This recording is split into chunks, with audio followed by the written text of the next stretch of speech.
हमारे दर्शकों का हार्दिक अभिनंदन है। आज हम शिव महिमा स्वरूप शिव पुराण पर चर्चा करेंगे। यदि आप चैनल पर नए आए हैं तो चैनल को सब्सक्राइब कर लें। वीडियो को अंत तक अवश्य देखें एवं हमें अपने विचार कमेंट सेक्शन में बताइए। शिव पुराण हिंदू धर्म के 18 प्रमुख पुराणों में से एक है और यह भगवान शिव के विभिन्न रूपों, शक्तियों और उनके भक्तों के संबंध में विस्तृत जानकारी प्रदान करता है। इसमें शिव के निर्माण, पालन और संहार के 3 रूपों का वर्णन किया गया है। इसके अलावा इसमें तंत्र मंत्र, पूजा विधियों और अन्य धार्मिक ज्ञान का भी समावेश है। शिव पुराण में कुल 12 भाग होते हैं और इसका मुख्य उद्देश्य शिव के पवित्र गुणों और उनके उपासकों के माध्यम से भक्तों को मोक्ष की प्राप्ति के लिए प्रेरित करना है। शिव पुराण का प्रमुख उद्देश्य भगवान शिव के आदिवेश, आदि रूप को प्रकट करना, उनके लिंग रूप की महिमा को दिखाना, शिव के विभिन्न अवतारों के बारे में बताना और उनकी पूजा विधियों को विस्तार से समझाना है। इसमें भगवान शिव के आदिवेश के साथ साथ उनके परिवार जैसे पार्वती, गणेश, कार्तिकेय आदि की भी कथाएं हैं। शिव पुराण में शिव के त्रिनेत्र रूप, उनकी तपस्या, उनकी महिमा और उनके विभिन्न कार्यों का वर्णन किया गया है। शिव पुराण के कुछ महत्वपूर्ण अंश हैं। शिव पुराण में भगवान शिव की उत्पत्ति, उनके त्रिनेत्री रूप और उनकी शक्तियों का विस्तृत विवरण है। शिव को आदिदेव, प्रारंभिक देवता के रूप में पूजा जाता है। सप्तशती, इसमें शिव के परम भक्तों जैसे रावण, मार्कंडेय और अन्य की कथाएं दी गई हैं जो भगवान शिव की भक्ति में लीन रहते थे। शिव के विवाह और पार्वती की कथा, शिव का विवाह देवी पार्वती से हुआ और उनकी संतान जैसे गणेश और कार्तिकेय की कथाएं भी इसमें मिलती हैं। विभिन्न पूजाएं और अनुष्ठान। शिव पुराण में शिव पूजा की विधियां, महामृत्युंजय मंत्र, रुद्राभिषेक और शिवरात्रि के व्रत का महत्व बताया गया है। शिव का तीसरा नेत्र। भगवान शिव के तीसरे नेत्र की महिमा और उसके माध्यम से उनके संहार रूप का वर्णन किया गया है। यह नेत्र संसार की बुराई को नष्ट करने के लिए सक्रिय होता है। शिव पुराण का महत्व। इसमें शिव की महिमा, उत्पत्ति और उनके विभिन्न रूपों का विस्तार से वर्णन किया गया है। इस पुराण में शिव के विभिन्न अवतारों और उनके कार्यों के बारे में बताया गया है। शिव पुराण में शिव की भक्ति, उनके उपदेश और उनके द्वारा स्थापित नियमों का भी उल्लेख है। शिव पुराण का महत्व, शिव की उपासना और पूजा विधियां। शिव पुराण में शिव के पूजन के विशेष विधियों और अनुष्ठानों का वर्णन है, जैसे रुद्राभिषेक, शिवरात्रि व्रत, महामृत्युंजय मंत्र और रुद्राष्टक शस्त्र। शिव पुराण में उल्लेखित शिव की उत्पत्ति का वर्णन विभिन्न पुराणों में मिलता है और शिव पुराण में इसे विस्तार से समझाया गया है। यहाँ कुछ प्रमुख कथाएं दी गई हैं जो शिव की उत्पत्ति को स्पष्ट करती हैं।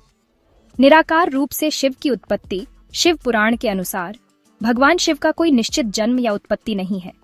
वे स्वयंभू हैं, यानी उनकी कोई शुरुआत या अंत नहीं है। उन्हें आदिदेव, प्रारंभ के देवता के रूप में पूजा जाता है और वे साकार व निराकार दोनों रूपों में विद्यमान हैं। उनकी उत्पत्ति को शिवलिंग के रूप में देखा जाता है, जो निराकार रूप में उनकी उपासना का सबसे प्रचलित तरीका है। शिवलिंग से उत्पत्ति। शिव पुराण के अनुसार भगवान शिव की उत्पत्ति शिवलिंग के रूप में हुई। यह लिंग निराकार रूप का प्रतीक है और इसे शिव के अडिग और अद्वितीय अस्तित्व का प्रतीक माना जाता है।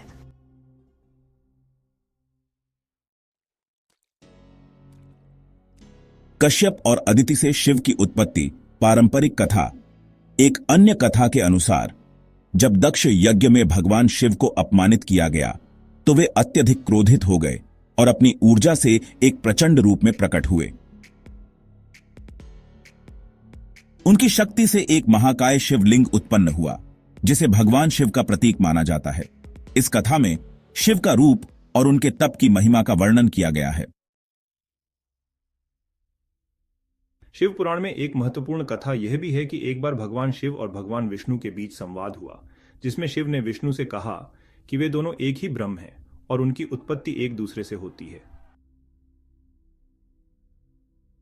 इस संवाद से यह स्पष्ट होता है कि शिव और विष्णु दोनों का आदिम अस्तित्व है और दोनों ही ब्रह्म के अंश हैं। इस प्रकार शिव की उत्पत्ति को निराकार, साकार और शाक्ति रूप में विभिन्न रूपों में वर्णित किया गया है और यह उनकी अद्वितीयता और महिमा को प्रकट करता है। भगवान शिव के तीसरे नेत्र की कथा भी अत्यंत रोचक है।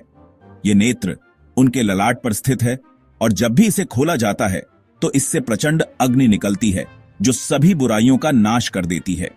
शिव का यह तीसरा नेत्र ज्ञान और विनाश का प्रतीक है। भगवान शिव का तीसरा नेत्र उनकी शक्ति और संहार के प्रतीक के रूप में प्रसिद्ध है।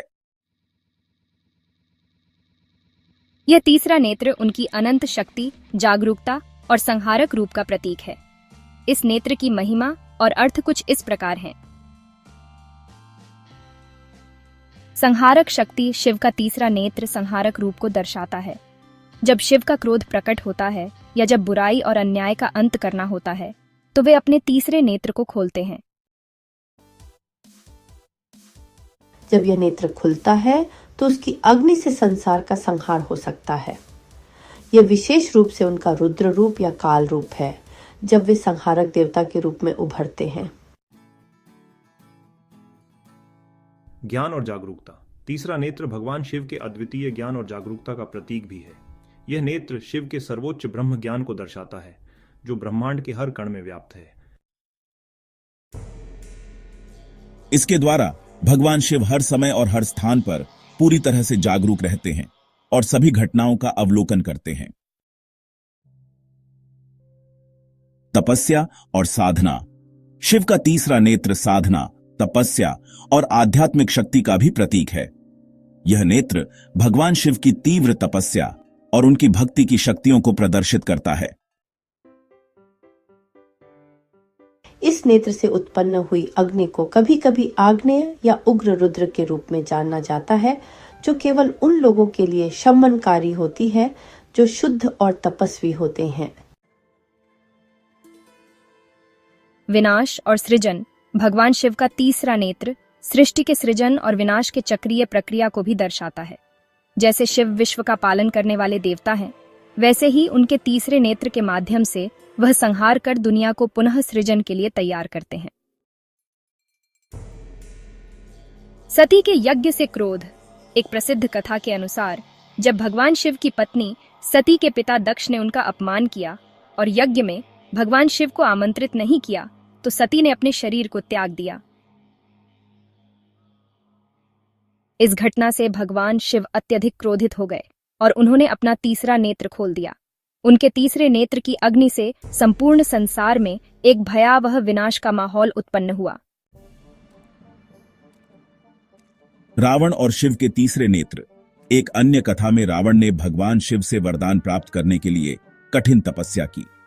रावण ने अपनी तपस्या में भगवान शिव को प्रसन्न किया और उनका तीसरा नेत्र खोला, जिससे रावण को शक्ति मिलती थी। इस कथा से यह भी समझा जाता है कि शिव का तीसरा नेत्र न केवल विनाशक है, बल्कि उनके आशीर्वाद और शक्ति का स्रोत भी है। लवणासुर का वध। जब भगवान शिव ने लवणासुर नामक राक्षस का वध किया तो उन्होंने अपने तीसरे नेत्र का उपयोग किया।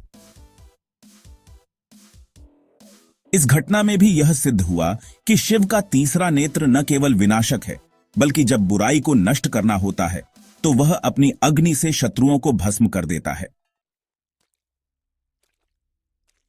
भगवान शिव का तीसरा नेत्र न केवल उनके क्रोध और संहारक रूप का प्रतीक है, बल्कि यह उनके अद्वितीय ज्ञान, तपस्या और विश्व के प्रति उनके रचनात्मक और विनाशकारी दृष्टिकोण को भी प्रदर्शित करता है।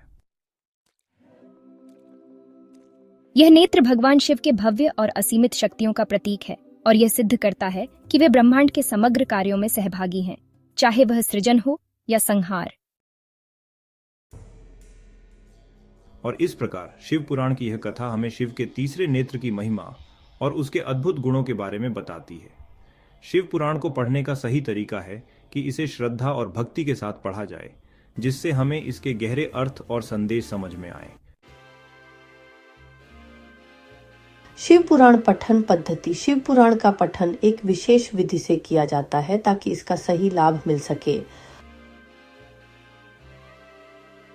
शिव पुराण के पठन के लिए कुछ महत्वपूर्ण दिशा निर्देश हैं। इनका पालन करने से पाठक को अधिकतम लाभ प्राप्त होता है। सामयिक पठन। शिव पुराण का पठन प्रातः या संध्या काल में करना सबसे शुभ माना जाता है, क्योंकि यह समय ध्यान और साधना के लिए उपयुक्त होता है। पुस्तक का शुद्ध और स्वच्छ स्थान पर पठन। इसे एक स्वच्छ और शांत स्थान पर पढ़ना चाहिए ताकि वातावरण में सकारात्मक ऊर्जा का संचार हो। मौन या उच्च स्वर में पठन। शिव पुराण का पाठ यदि संभव हो तो उच्च स्वर में किया जाए तो उसका प्रभाव अधिक होता है, लेकिन अगर यह कठिन हो तो मौन में भी पठन किया जा सकता है। शिवरात्रि पर विशेष पठन। शिवरात्रि के दिन शिव पुराण का विशेष पठन और श्रवण का महत्व है, जिसमें विशेष रूप से रुद्र पुराण के अंशों का पाठ होता है। स्मरण और ध्यान पठन के बाद ध्यान और मंत्र जप करना बहुत लाभकारी होता है। विशेष रूप से ओम नमः शिवाय का जप या महामृत्युंजय मंत्र का जाप करने से विशेष फल प्राप्त होता है। शिव पुराण का पठन भक्तों के जीवन में शांति, सुख और समृद्धि लाने का एक प्रभावी तरीका माना जाता है।